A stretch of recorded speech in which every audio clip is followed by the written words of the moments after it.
My mind, gotta hustle and grind. Financial literacy always on my mind. I'm stacking knowledge, no time to waste. Gotta invest smart, gotta keep up the pace. I'm reading books, learning all the tricks, studying the market, making calculated picks. What is good, everybody? It's your boy Reckless Ray De Niro, and we are back at it again for another Bag Talk. Today's episode, we're going to talk about why income matters, even if you're young, from a strategic standpoint. And this is from a Bitcoiner's perspective. Like, I am Bitcoin first. That is my first and foremost thing. But income actually matters. And I see a lot of people out in the financial space talking about income doesn't matter if you're young because you can handle the volatility. And I've got a slightly different take on it. And we're going to talk about it today because I agree with that as somebody who is going to be work optional here in probably under 12 months at this rate. Work optional retire, which means that, I can walk away from a 9 to 5. It's not something that I have to do any longer, which means that you don't have to be in situations you don't want to be in. I'm going to give my 2 cents on it because Bitcoin is a priority for me, but there's some things that I would not have been able to accomplish in the time that I'm accomplishing them if I was just pure play, just buying Bitcoin. Even if it was pure play, just buying amplified Bitcoin, it's not an either or, it's just math. So I'm going to go ahead and break that down. But first and foremost, I want to make sure that everybody hits the like button on the way in. If you're not subscribed, go ahead and hit that subscribe. I appreciate all of you who are tapped in with me to watch. Otherwise, I'd be completely talking to the ether. And those of you that are watching, keep me from talking to the ether. So I do appreciate that. Things you can do to support the channel: share the video. Got some referral links down in the comments for tools that I use that give you a little kickback, give me a little kickback, whatever. And yeah, so let's go ahead and jump into it. So the first thing that I'm going to do is I'm going to pull to the stage my brokerage account. The reason I do this is for receipts. A lot of people don't give receipts. I give receipts, bro. I'm not going to sit here and fake the funk. I don't believe you have to lie to kick it. As we can see, this is my income portfolio. Something really amazing has happened since the turn in the market. We are back in the positive here. We've been doing some adjustments. I've been actively managing this account. For reference, at max, I put in about, if this is a big if, and I include recording these episodes in the time that I spend managing this account. I have a few different positions that I'll cycle through as needed, different tools for different jobs. But in an uptrend, we went ahead and made the adjustment when I figured we were bottoming out on Bitcoin. I brought in my Bitcoin positions back in, go ahead and gave myself some upside, a little bit of amplified upside with the MSTW in here. And yeah, things have been great. This is a portfolio that under normal circumstances, we are looking at not being above negative 5%. Actually, for this portfolio, I try to have it not be negative 5% total return. We are above 4% returns in total return. This is just what's in Charles Schwab. So this number is normally like negative 10% or something, and that's with me running at negative 2% or so total return. But I try to keep it total return under negative 5%, and I consider that negative 5% the cost of doing business because NAV erosion. But since I'm fully invested, I constantly feeding the machine. I consider that a cost of doing business. As it sits right now in an up market, in a bull trend, if you would, it looks like I'm pretty smart. Granted, if it was at 0%, I'd still be happy because it produces income. How much income are we producing off of our, our market? We are at we are at $64,000. I did not realize we were at $64,000 because our goal is to get this to $65,000. And I'm not looking because I'm fully invested. I always just look at the account value. I don't look at the market value. So we're at darn near $65,000. I'm going to go ahead and make an executive decision tomorrow when the market opens. We're going to go ahead and finish out a position and call it a day, and we'll be at $65,000. And I'm going to let it run. And this portfolio will be doing what it'll be doing, and we'll be splitting, paying down our debt over here, and keeping a good heaping of the position fully invested, moving on to working our long-term holdings portfolio. I did not realize that I was at my target, and this is the reason I record these episodes, because sometimes I show the portfolio early before the end of the month, and I find out that I'm ahead of where I'm supposed to be. But this is an income portfolio. It is high yield, very much requires a lot of financial literacy, very much a lot of financial discipline. All the things that we hold dear in regards to being responsible, managing your money well. If you can manage this, you should be able to manage your money well. I bring that to the forefront of the attention because I believe that income matters, especially if you're not already rich or a high income earner. Me not already being rich and not being a high income earner, this has made it so that I can get out of the rat race early, decades early, at minimum a decade earlier than just running pure Bitcoin play. Because the way that they tell us we have to do things is we build up a pile of assets, and then we have to eat those assets.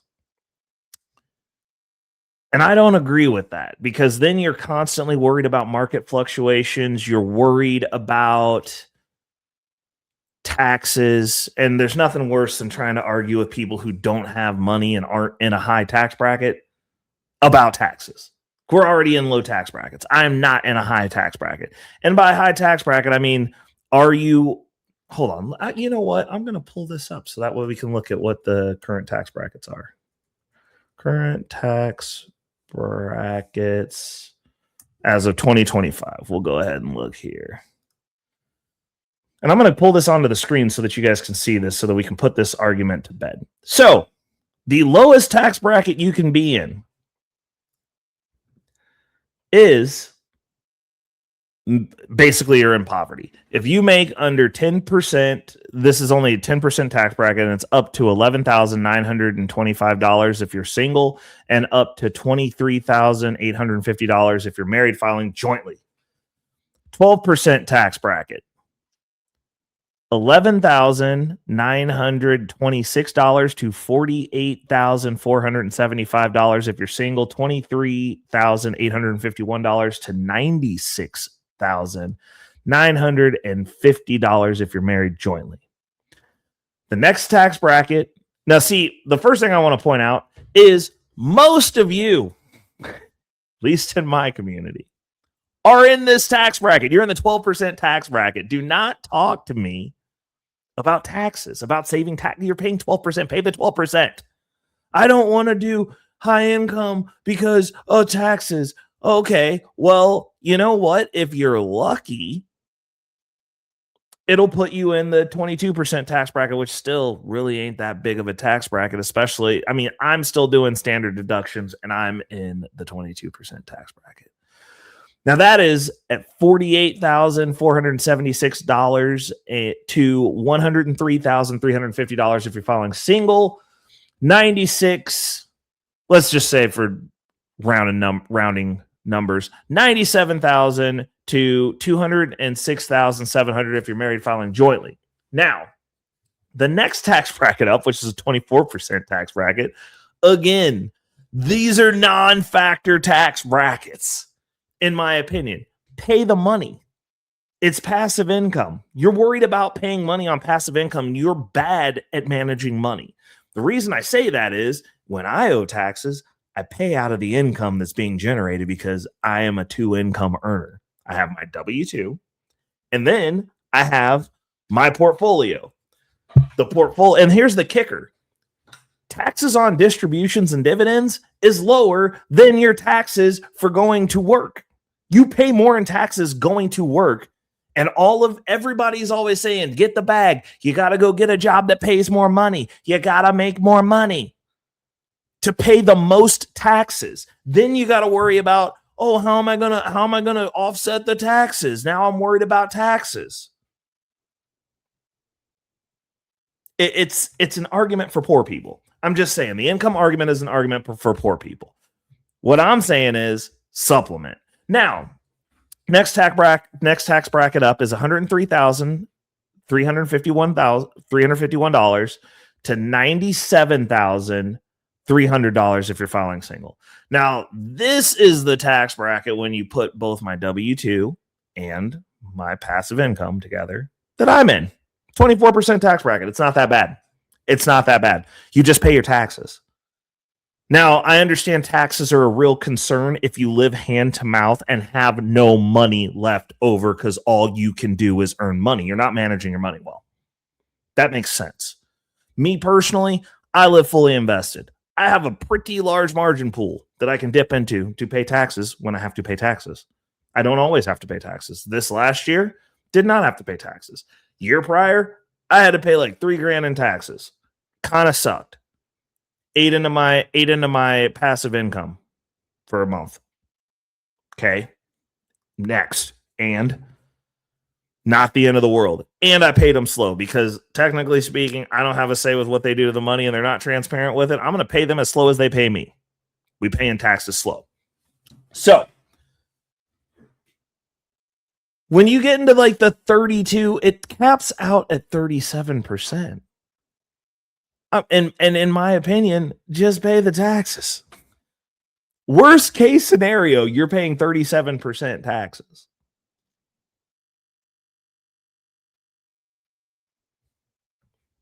Worst case. And it's money that you really didn't do anything for. I work maybe, again, like I said, including recording these videos, maybe 3 hours. So I just wanted to get that out of the way. But I show the portfolio before I jump into the income piece of it to show what's really going on for context. So that way there is never a question of whether these things exist or this is not really my money. Now, this is not financial advice. This is what I'm doing. You do what you do. The only conversation that I really care about with finance is efficiency and efficacy. And if what you're doing isn't as efficient as what I'm doing, then like there really isn't a debate because what I'm doing is working. Oh, it might not work in 10 years, might not work in 100 years. Well, I've adapted this far. I'll figure it out. You got to do the same. Like, I mean, go ahead, invest in the S&P 500 and keep flat with inflation. That's great. I mean, it works for some people. Hopefully one day you get to retire. Like I'll still have my knees. I still get to go skateboard. I'll still be in good shape. I'll be able to focus on going to the gym, keeping my body healthy, doing those things. It's fine. And I won't have to do jobs that stress me out, that wear on my soul, that steal my time, that I won't be able to get back. I also don't save in mediums where my time is stolen from by the government. That's the reason I am a Bitcoiner. Which brings me to the most important point and the reason that this is important for kids. Now, do I think that everybody should be all in on income? The answer to that's no, because most of you aren't financially literate enough to be all in on income and be fully invested anyway. It's just the reality of it. There's a reason it's called the 1%. You're going to be bad with money. You're going to want to go the path of least resistance, or you're going to try to get rich next Tuesday and lose all your money. Those are basically what most of you are going to do. And I understand that. And then you'll sit online and you'll complain about the system, the man, the white man, whatever man. The immigrants are coming and taking your jobs. The robots are coming and taking your jobs. AI is coming and taking your jobs. We're having all these conversations about income not mattering, and most of you are about to lose your job. I am building my financial infrastructure with the basis of I've got 10 years of being able to voluntarily work. I think I'm getting replaced in 10 years, and I'm in skilled labor. I mean, there'll be certain things where I can do, like I can go back in and do the crafts, the trade part of my job, the IT part of my job, maybe 10 years, maybe 10 years. The second thing I don't like and I don't advocate for, especially in the society that we live in, because people take advantage of it, is I don't believe in being beholden to anyone or any business. These people treat you like a resource. You are not a person. If you get sick, they will fire you. They're going to talk crazy to you because you have to be there, because they believe you have to be there. They're going to not, you don't even get to put in for time off. It's a request. I'm not requesting time off. I'll just not come back because I can afford to do that. I'm not going into a job where I don't feel respected or treated well because I don't have to. You do, and therefore you will be disrespected and you will not be treated well because you, to them, are a resource and a peasant and a cog. But for the young people, income doesn't matter. At no age that I've ever been in my life did I like those circumstances. So yes, income does matter. And honestly, if you're starting out young, you can afford to fail more, just like what they say with being able to be in growth. Oh, you should just go all in on growth because you can ride through the market ups and downs and dips and da. And in 30 years, and that's where I take issue. You're still having to work for 30 years. Now, me personally, like, I'm getting out in my 40s.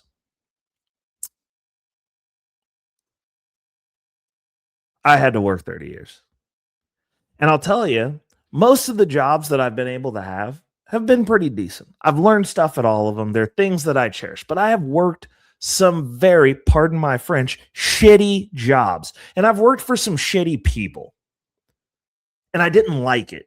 It didn't make me feel good. And there's nothing worse than the feeling of having to go into a place that you're no longer aligned with, that you no longer believe in the vision, that you're being extracted from as a resource for someone else to live a life that you view yourself, me specifically, as capable of having, but you're doing it the hard way to prove stuff. Like me personally, my work history has been ego lifting because I did not go to college. I don't have a degree, which is interesting considering I make more than most of you now. I ended up bouncing, like not really bouncing around. I've worked most of my jobs for very long periods of time. I think the shortest amount of time that I've worked at a job is 3 years. But I've strategically, in adulthood, as I've gotten older, strategically positioned myself to have jobs where I've learned things I was interested in. I worked in mental health. I like that, got to work through some of my stuff for free. Figure out how to, fix myself, figure out what's wrong with me. That's always good to get very introspective and do the work. A lot of people say do the work. It's a lot different when you actually do it. But, that was interesting. I worked at FedEx. That was kind of a grunt job that I had. I worked in service industry for a decade. Started off as a bus kid, ended out managing.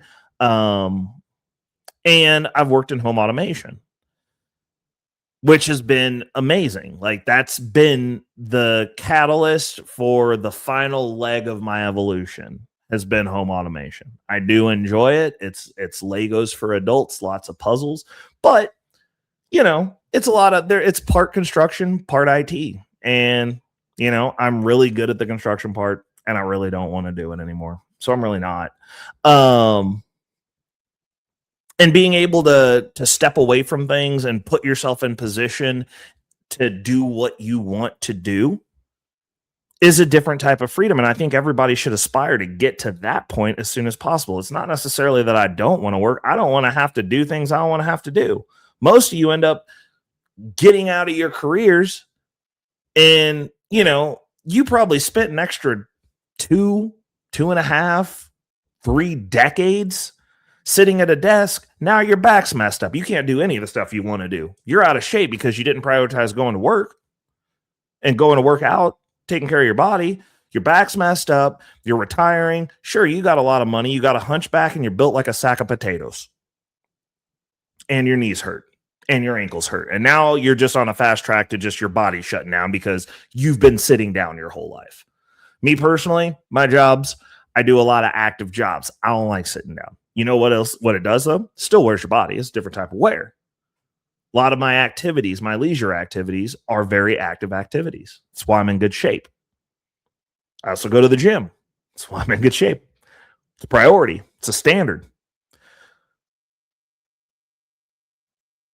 The income piece is what is allowing me to delegate what I am willing to do and not willing to do. It's what's allowing me to delegate the rate at which I'm willing to do whatever it is that I'm choosing to do.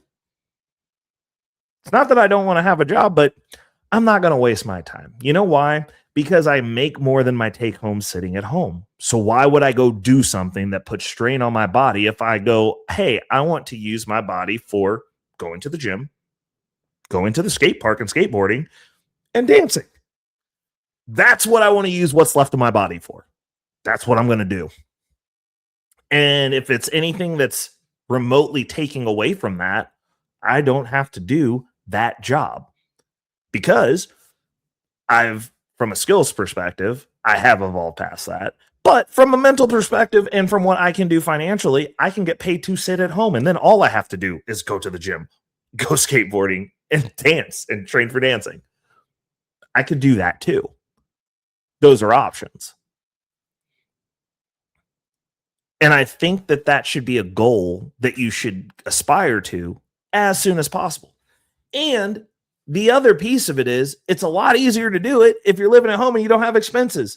I'm not saying you have to put all of your money into income, but I want to show what this reflective looks like in my life. So I'm going to pull up Snowball Analytics. This is where we get the context. So as you can see, we are at 5.6% total profit.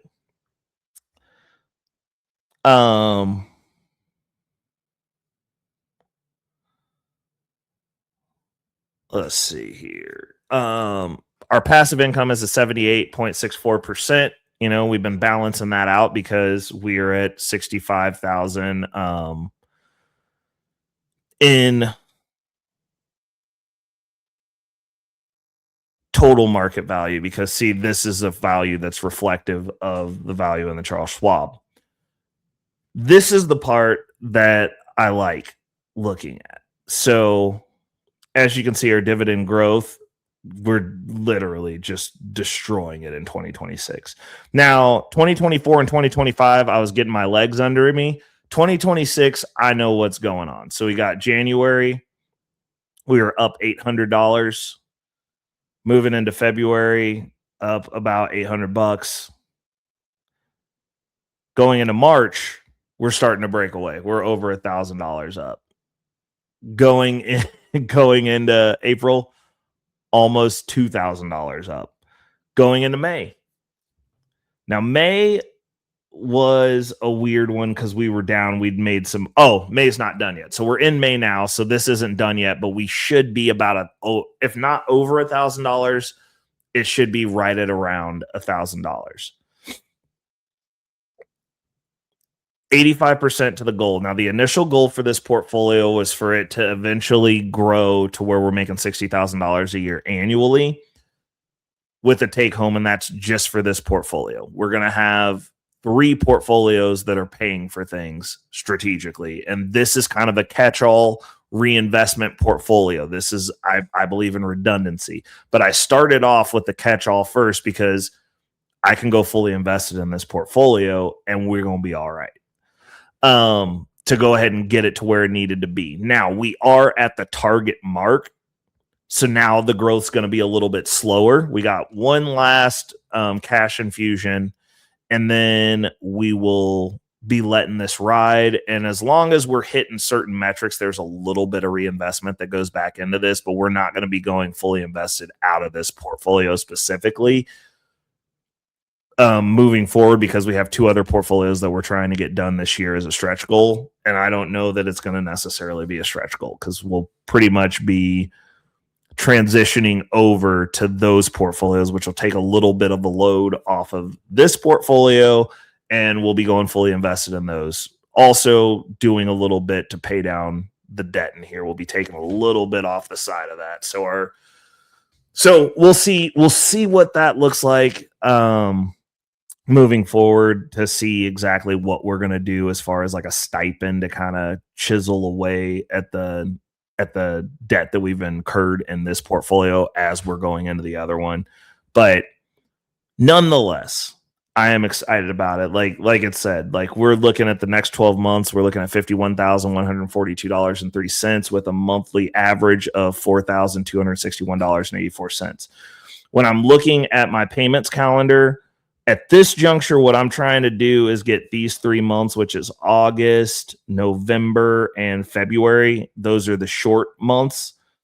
Getting those months over that threshold. So I need to get another $100 into this portfolio a month on average to kick that up to where those are $4,000. Like that would make me feel good. If it's 4,000 across the board, I can work with that. Plus with the little bit of portfolio reinvestment that we'll have, we're going to go into some stable positions, the more stable positions, and it'll round this off, but it should also kick that income up considering we'll be reinvesting weekly, which is pretty nice. So we should still have about $400 a month going into this portfolio to bolster it for right now.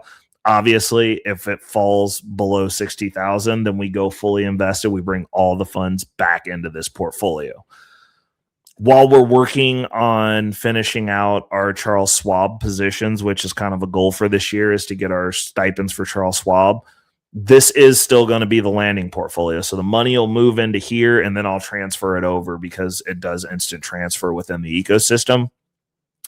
But this is what I'm talking about. If this keeps up with your income or what your living standard is as you go through life, you're never in a situation where you're obligated to be at a job. So if you have like a little piddly job, you're starting out, you're not making that much income, you're living at home, it's your first job, you make $20,000 a year, and instead of blowing the money on sneakers and skateboards or just investing in growth in a 401k that you're never going to touch till you're 60, 65, 70, 75, 80, whenever they let you retire, because who knows?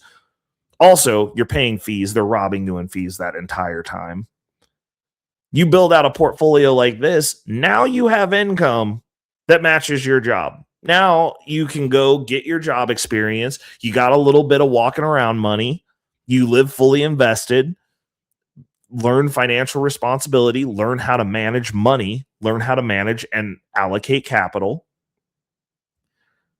And then you can invest in all the rampant growth that you want and start maxing out your 401k or whatever you want to do, because you have something that's growing with you, because this is something that you can grow with you.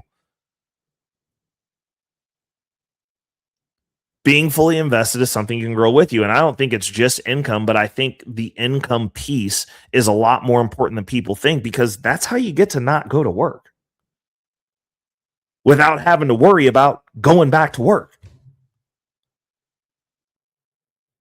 Because what if your growth portfolio, what if the market goes down? I built this portfolio out during the bear market and was getting paid and growing my income. Then the market turned around. The market goes up 70% of the time. But you know what? It's really nice to know that you could just trim back a little bit for the 30% of the time that is bad, and you're still going to get some income. And if you overshoot the income that you actually need and don't live hand to mouth like a heathen, guess what? When the market goes down, maybe you're in the ballpark of what you needed anyway, and you don't have to adjust anything because you've been responsible the whole time. Also, if you're consistently reinvesting the excess, you're constantly feeding the machine. Then all you got to do is just make sure that you're not riding stuff to zero or reverse splits. Make sure that you're in trends that matter, in trends that you understand, knowing how to pivot in the cycle. If you see a bottom signal or what you're assuming is a bottom of a cycle, you start getting some amplified coverage. Now, my portfolios moving forward, this one specifically, I have my long-term investments and my income split up.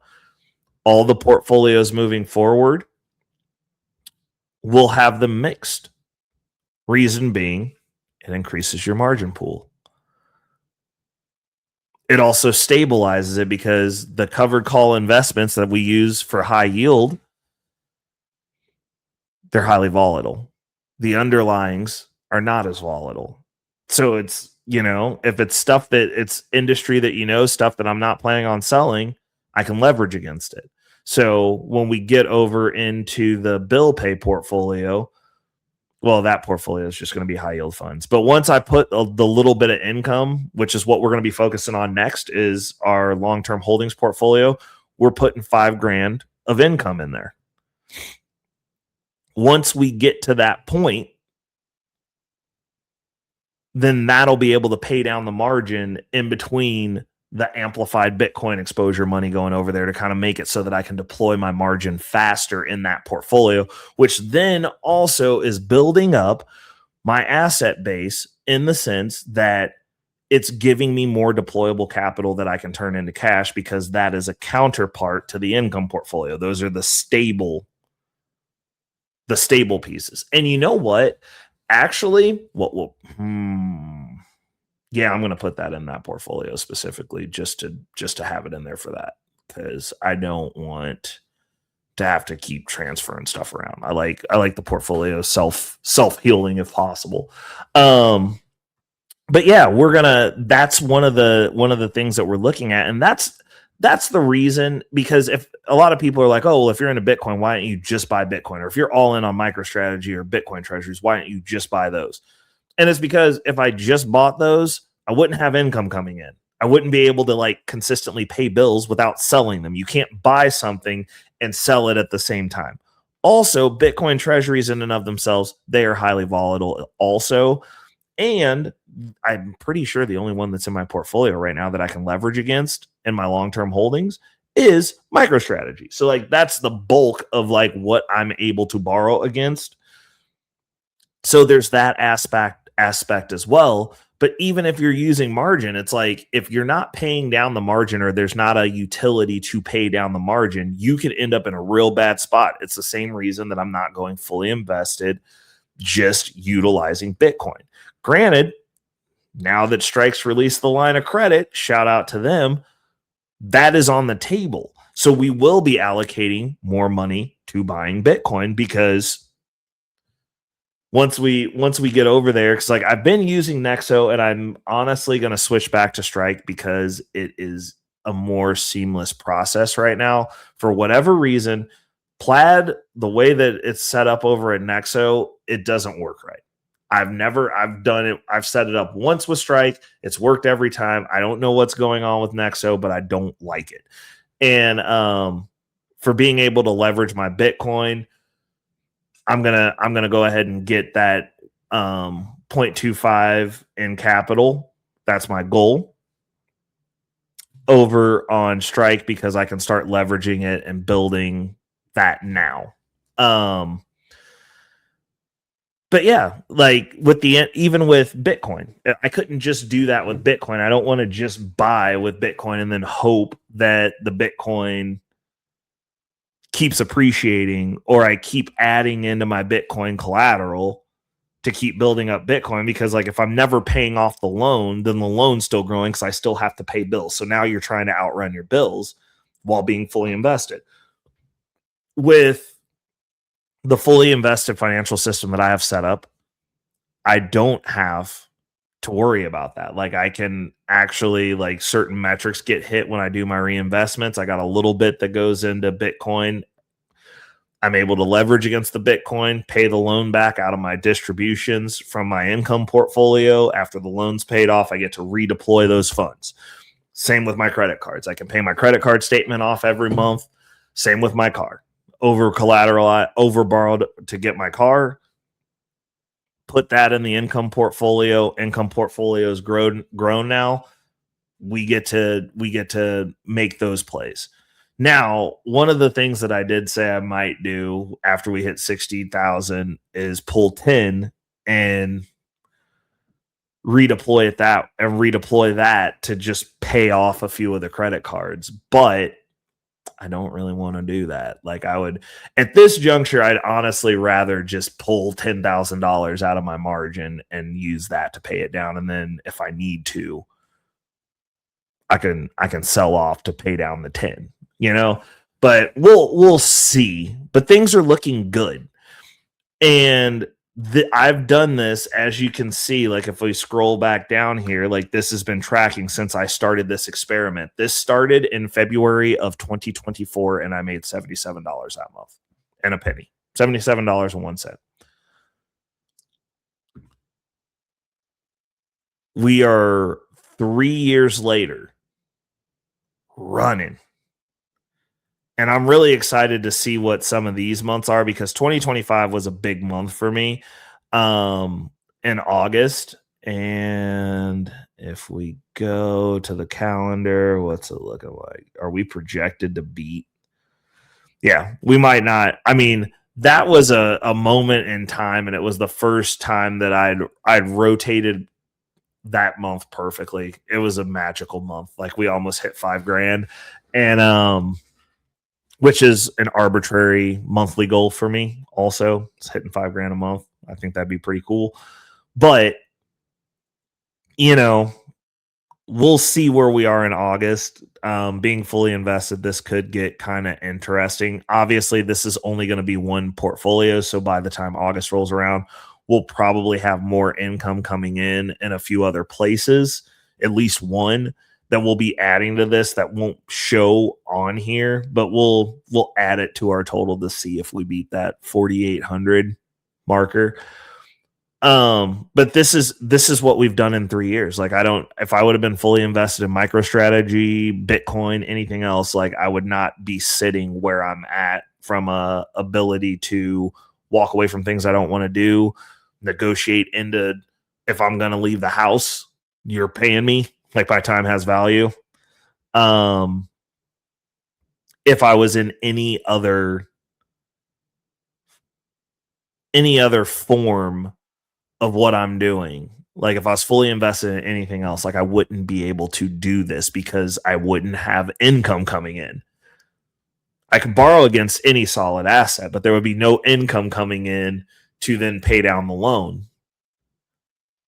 And I think that's the thing that people miss. Also, the reason that this is beneficial for young people is if you build an account like this when you're young and don't have a whole lot of expenses and can cover your expenses, now, however much you make, you double it. Then when you go to negotiate the next job, you can ask for more money because technically speaking, you're already in a budget space where you don't have to, you're going to get that money staying at home. Also, you can go do things that are interesting. I know a bunch of people who have jobs that they're interested in, but they don't really make a whole lot of money. Like they make some money, but they're struggling. If they had something like this as a counterparty and they were just living a fully invested lifestyle and they're just constantly growing their income, you can do whatever you want to do, actually. You want to get a basket weaving degree and never make any actual money? Well, now you're not beholden to going and finding some man that you have to marry that you don't even like, that because you need to live in his house. You want to be an artistic dude and you're only going to make $30,000 a year, live a fully invested lifestyle. You have the supplemental income. Now you're at 60 and growing because you're fully invested. Now, as long as you're smart with your money, you don't need to date some chick to have her live with you because you're a hobosexual and you need to have a roommate because you can't afford rent. Now you're not complaining about gas going up. You have to adjust. Maybe you have to adjust your budget a little bit, but your income's also going up. Also, you're able to own assets, which means that like as inflation increases, so does your wealth. It gives you options. So I honestly, if I could go back and do maybe one thing, it would have been to consistently invest, because this didn't exist when I was in my 20s. It would have been to consistently invest so that way when Bitcoin came around, I had assets that I could liquidate to go harder in on Bitcoin. And then when I came into finding the high yield dividends, I would have the ability to go in harder because I would have had more Bitcoin or more assets in general to liquidate, to go in harder on this. as I was learning my paces. Because if I would have had like I said, when I first started doing this, and it was probably about, I'd say July. No, it was August 2024 was when I started taking it real serious. And by the time we got to October, I had my first month that was almost $3,000. And, the thing that I was saying then was the only thing that I needed was capital. That was all I needed to continue to push this the way that I needed to push it to get in here. Now, granted, we went through some trials and tribulations between 2024 and 2025, but the only thing that was missing was the capital, because I understood what this was, because it reminded me of yield farming in crypto, and I was really good at that. But it was a flash in the pan market. That was a season, and it's kind of a pain in the keister to do that if you don't have large amounts of capital now. This is a very similar thing, and I'm going to build my capital base up so that way I have large amounts of capital. So as this strategy matures, I'm going to be able to buy a whole bunch of Bitcoin, because that's at the end of the day, that's the end goal. Once the debt's paid off, I'll have my little bit that I need to live off of to have my existence, and then I will have all the money in the world to buy more Bitcoin, which obviously, as we grow our Bitcoin capital pool, when we hit that 0.25, we're going to be able to pull a good amount of money. And then after that, everything else goes into cold storage. But I'll be able to grow this with me for however long or however much I choose to work. And then once I choose not to, this self-perpetuating loop of being able to borrow against my Bitcoin, I'll be able to borrow against a few other different assets. Like I have credit cards. We do credit card arbitrage also. I haven't done a HELOC, but I might get one before I officially stop working, just so that way I have that as a lever also.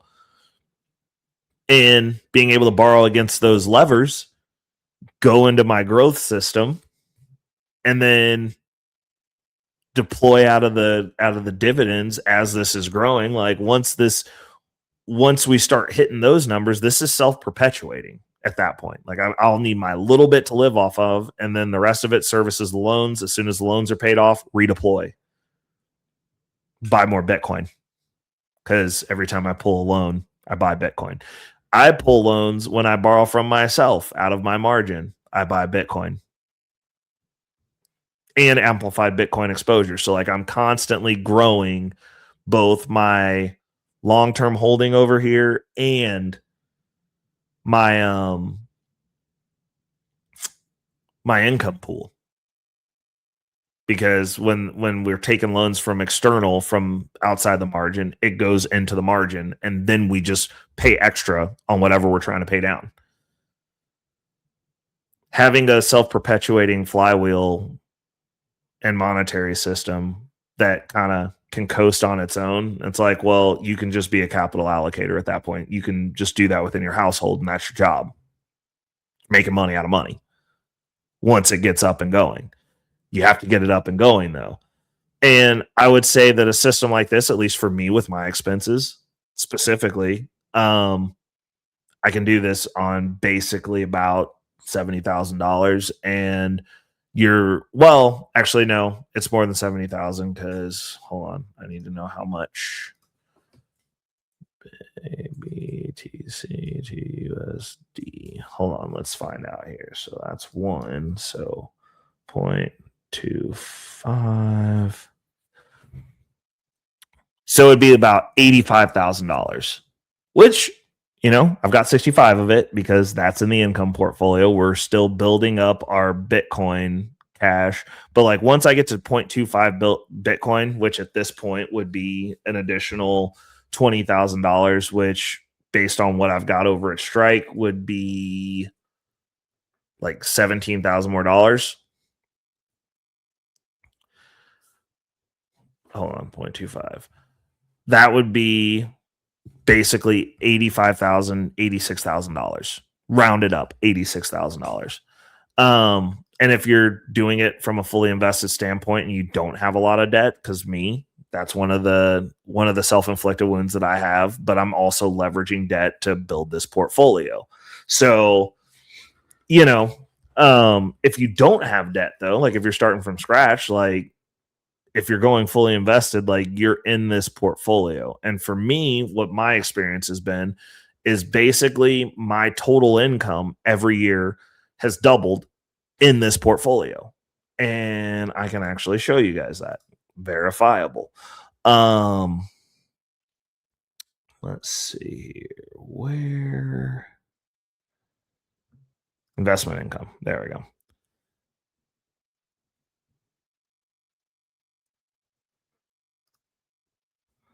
So here we go.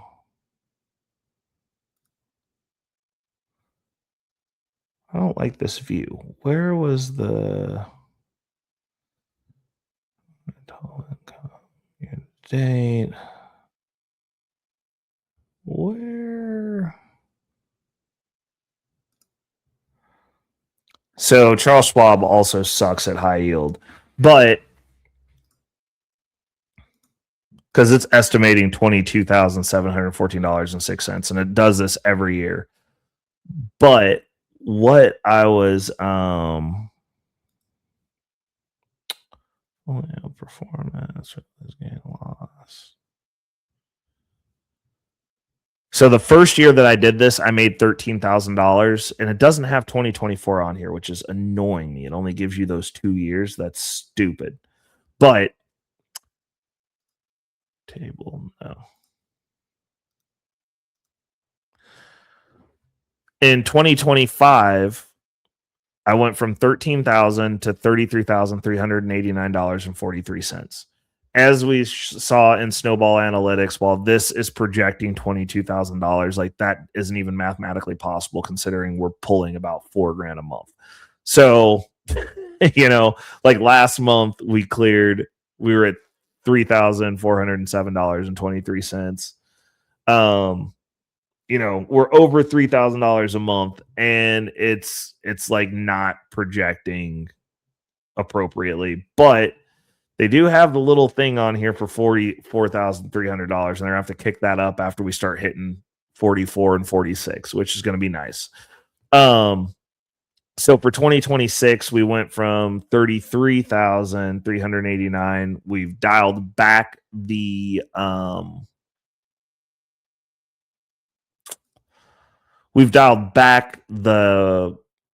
volatility a little bit because we're only at 78.64% of the holdings, which brings the risk down a little bit. Normally when we started 2025, we were at 100 to 120 plus percent passive income percentage annually the entire year.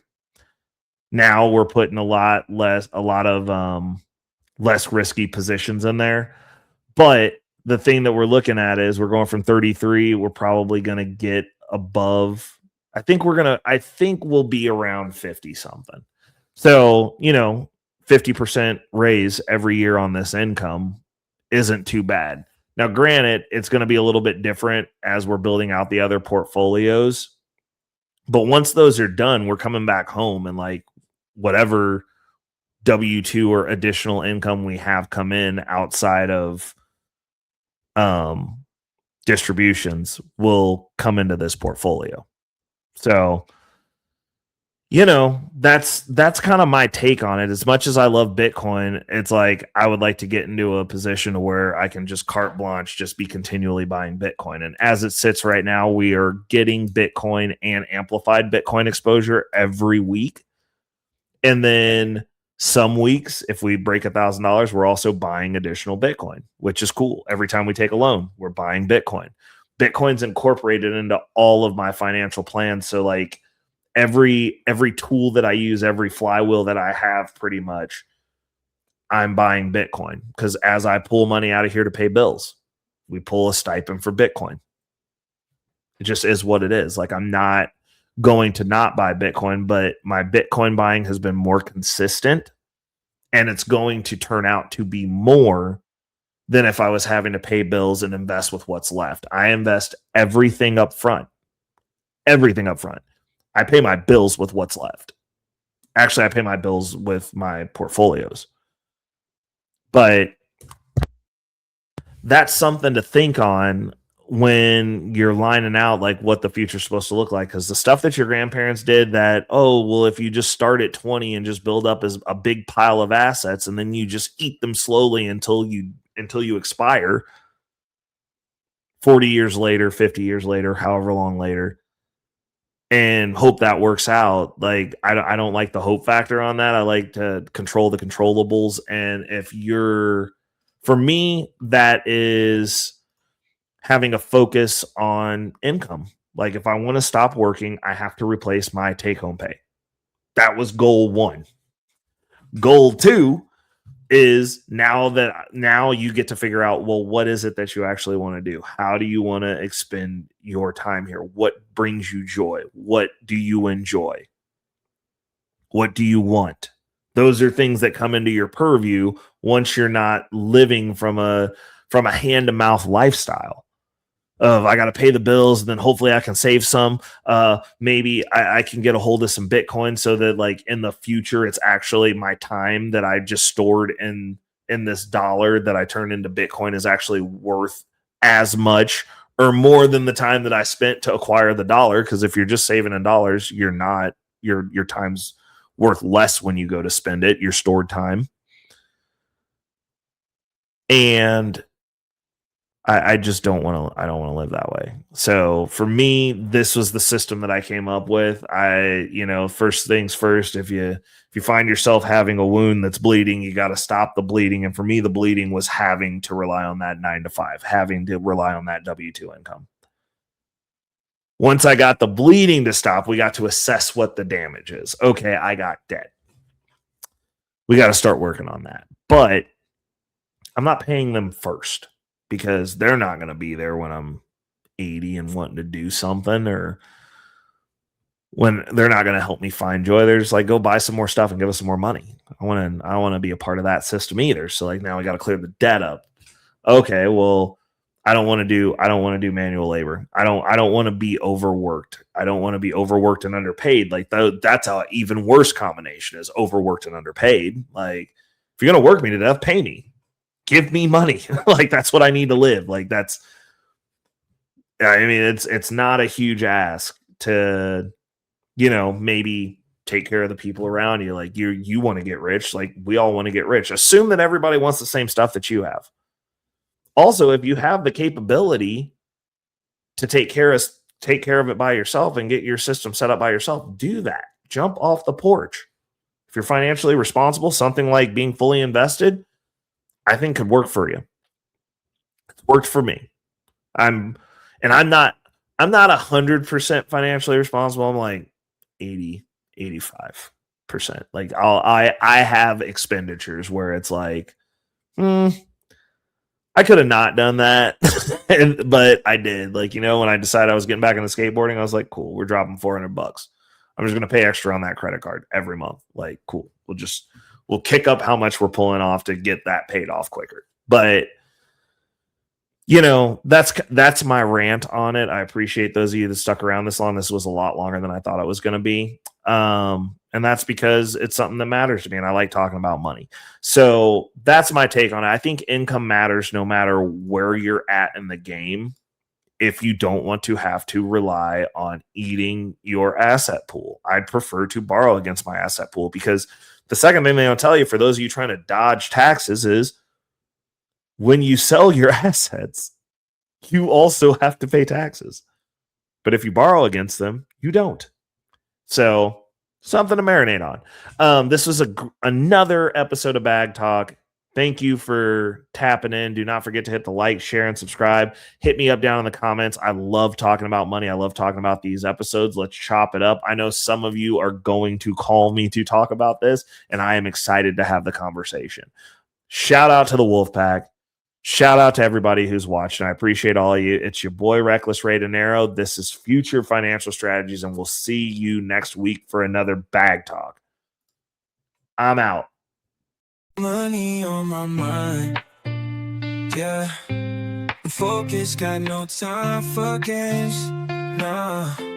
I don't play it, I'm all about that financial literacy. Investing in my future, building generational wealth. Dollar bills, they be calling my name, but I ain't chasing fame, I'm chasing change. Learn the game, now I'm playing it smart. Putting my money to work, it's an art. I'm stacking paper, building my own empire. No more living check to check, I'm getting higher. Investing in stocks, real estate, and more. Gotta secure the bag, that's what I came for.